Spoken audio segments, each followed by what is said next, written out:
Hi, book club readers! So you are going to be starting the book called Dexter the Tough by Margaret Peterson Haddix.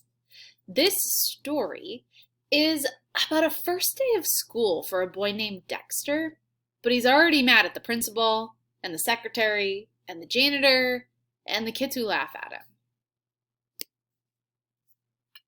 When his teacher tells the class to write a story, Dexter writes about how tough he is and how he's already gotten into a fight. Is any of Dexter's story true? Why was the other boy crying before Dexter hit him?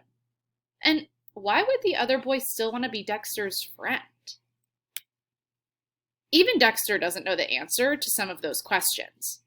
But as he deals with family problems, a persistent teacher, and a boy who's strangely interested in floor wax, he discovers many surprises hidden in his own tale.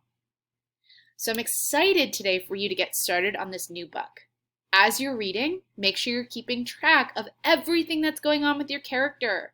What is your character's traits? What are your character's feelings? Let's get started.